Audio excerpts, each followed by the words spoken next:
Chapter 2. 63 times the number 1 shows up on a notepad on my phone. That's how many times I've woken up paralyzed in my bed this summer break. The number 2 shows up 16 times under the number 1s. That's how many times the shadowy man appeared over me trying to threaten me? I started this routine over the summer, keeping track month by month at first, since by the time I'd started it was already too late in the year. I thumbed to a new notepad titling it Sophomore, August through... When's the last month of school? Dang, that's honestly not something I usually care to remember. I decide to leave it blank for now. I'll either ask for a calendar or I'll write the month when school's near to over. Partway through my shower, I already hear Dre banging hysterically on the door through my loud punk music. You got 10 minutes. I got you on a timer, little dude, with your crap old music. Only the best from the 90s and 2000s, bro, I yell. By the way, the alarm clock is the same app. I step out without turning the water off and keeping my music on until before I open the door. See you outside. I scurry off, first stopping for breakfast, then darting outside to wait for our ride for the first day of school. Every morning, it's a competition to get to the big rock in our front yard. I take my aviators off my collar and don them. As I open the door, Dre is already laying on the rock. He stole my shades when he sped past, as I just realized he's wearing them. Hey, Gareth isn't here yet, little brother. It's weird that Gareth would allow him to call him that. I'm as fast as I want to be. Yeah, you're just really bad at starting your alarm clocks for the first, month of school? I condescend. I know you haven't eaten, and Mom will be pissed if you don't. Hurry before Gareth gets here. One call and you'll be walking to school. I don't need no ride. I just want it. Dre speeds back inside, passing me with a solemn eye roll and putting my sunglasses back on my face. Even with how beautiful it was the other day at the park, this shade of brilliant baby blue on this cloudless sky is always my favorite. A filled pocket of air startles me out of my daydream. I take out an earbud as Dre is standing next to me, and a car matching both of our drawstring bags, cyan with the purple Ram mascot of our school on its hood, pulls up. I jump off the rock as Gareth parks in front of our yard. Dre instantly yells at Vanessa to get out of the front seat, says he gets automatic shotgun, whatever that means. Dre ends with, I don't appreciate the heat of your butt on my seat, woman. Vanessa happily steps out of the car to try and hug him. He quickly sits in the car and closes the door with a slam, narrowly avoiding her constrictions. Get in, you're middle bitch. Vanessa opens the back door and gestures me in. My other earbud is snatched from my hand as Casey scoots over, shoving it in his own ear. Vanessa pushes me into Casey as he puts his arm around me, pulling me in even tighter on the already uncomfortable hot leather seat. I see her bite her bottom lip as she stares at the back of Dre's head. I'm looking at her weird, but for some reason it makes me look at Gareth's hair. Whoa, your hair, it's blue. I scan the tips of his hair. Yeah, Vanessa and I did it after chilling with some peeps at Finley Manor after we balled. Gareth runs his fingers through his hair as he drives. Blue's your favorite color, isn't it? My head cocks. This is all somehow so familiar, but I respond simply, It's strange that you know that. The second thing I take notice of is his jacket with the sign letter A on a purple leather shoulder. Gareth is wearing his Aries Rams leather jacket. Excitement wells up in me a little, then fades away. This could be the year I get my leather jacket. The only requirement was to play in at least 3 games for the school and pass all my classes. I did both. 2 Bs, mostly Cs though. I can feel Vanessa's vexing stare burning into my aura. Her eyes are so I go to staring down at my phone as the city passes by our windows. These are some good tunes, Judd. Casey's grasp tightens as I try to push out of this awkward situation, but to no avail. Dre turns all the way around in his seat and exclaims, I'm Judd. He's Judd the second. It's the sequel, not as good as the first. He thumbs to himself. Deuce is a good nickname for him, too. Vanessa laughs, pointing out the negative context. The closer we get to the school, the more we recognize people on their way as well. They're speedsters like Dre, flyers like Vanessa can be, and various others, as well as those who are just simply walking. We're here, boys. Gareth rolls down all of the windows as Aries High School, painted with a single stripe of purple and cyan and the ram above that, and exclaims, We're ready for school. The rest of us hoot and holler out the windows alongside him, being joined in by some nearby people on the way. Vanessa sounds like a swooning nightingale, as most of her focus is still on my brother. I'm sure many think we're idiots. Who cares? We circled a lot for a spot that Gareth says can be seen by the cameras.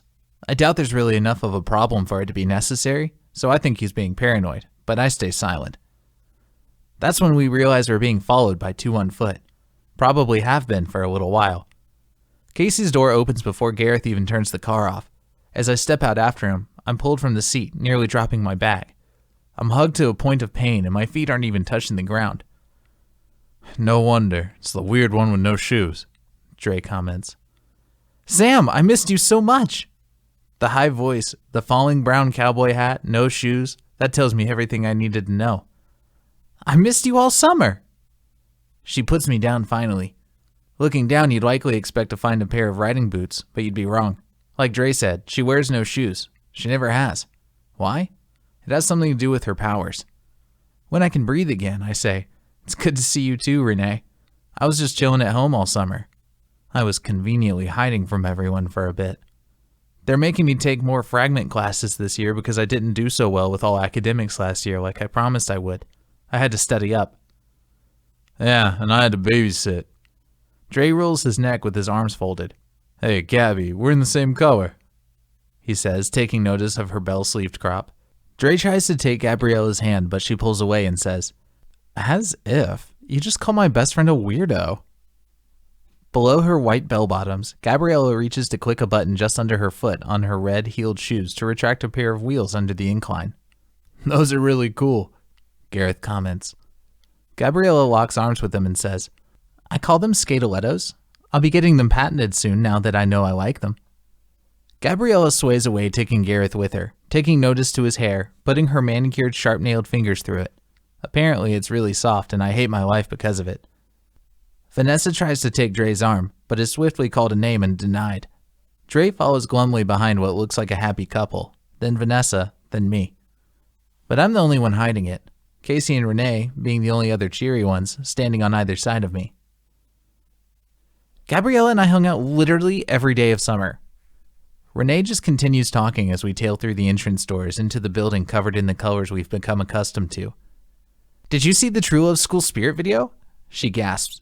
We all hung out with Gabriella, Jake, and James at their place for it. Grandpa wouldn't let us do it at our place. She ends with a giggle. I wanted to make one too. Oh, nothing like that though, of course. Gabriella snaps selfie after selfie as we all stand along the doors staring at the crowded lobby. Smile, Dosey. She points her phone in my direction after I lay on the floor to take my own picture with the Aries Ram mascot, being avoided by footsteps. An Aries High Cardinal rule, don't tread on the ram. I post the picture to my frag space, while Gabriella probably does the same to her large Cometgram following, me included. Hey, are we taking selfies?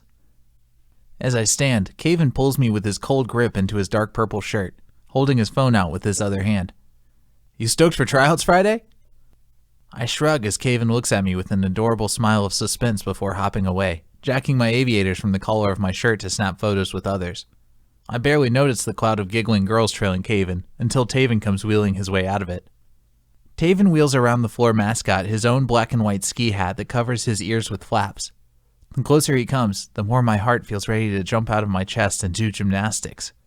It looks like he's coming straight for me. Not something that should make me nervous. We're friends, right? So why is it the only part of my body I can feel is the heat in my face and ears? My body tightens as he sits directly in front of me for several seconds. Say something, Samael. Don't just stand there. I gulp, putting my hand up. Hello there, I say in a fake British accent. In my head, I'm face-palming myself. Buffoon. Will we see you on the team this year? You really showed some skill last year.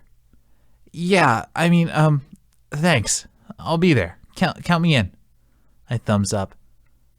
What did I just agree to? My mind goes into a panic. I haven't even made my mind up yet.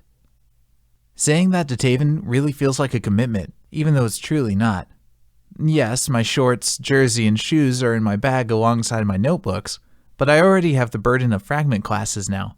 I don't really know how the expectations of the basketball team will mix with that for me. Plus, basketball took a lot of photography club time from me last year. Taven pulls me down for a hug and says, I'm all right after our little stunt, by the way. Thanks for asking. He saw my message. There's no way he can't feel my heartbeat from here. I hold back a corny smile as he pulls away from me, putting his finger to his lips. Don't tell anyone, but Coach said that if I ever find the ability to walk, I'm guaranteed a team spot. Oh, wow. How wholesome of Coach Brown. The surrounding squealing girls are unwavering, shouting various things. The True Love twins should make out, can be heard clearly above the crowd. That'd be so hot. Weird is the first thing that comes to mind. What I'd really like to say, though, is that Taven and Caven Truelove are not twins.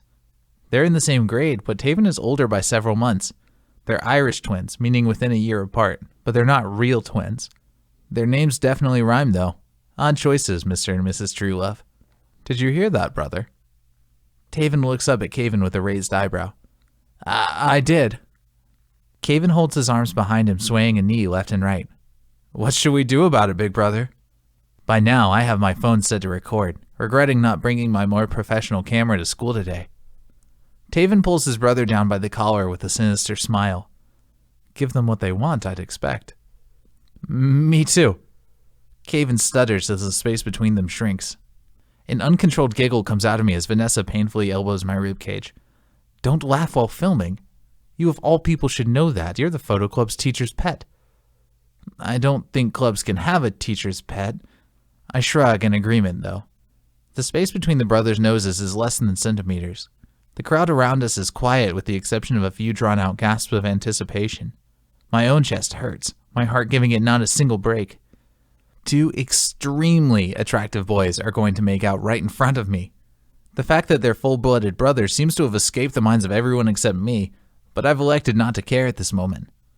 Taven and Caven close their eyes slowly as their noses finally meet.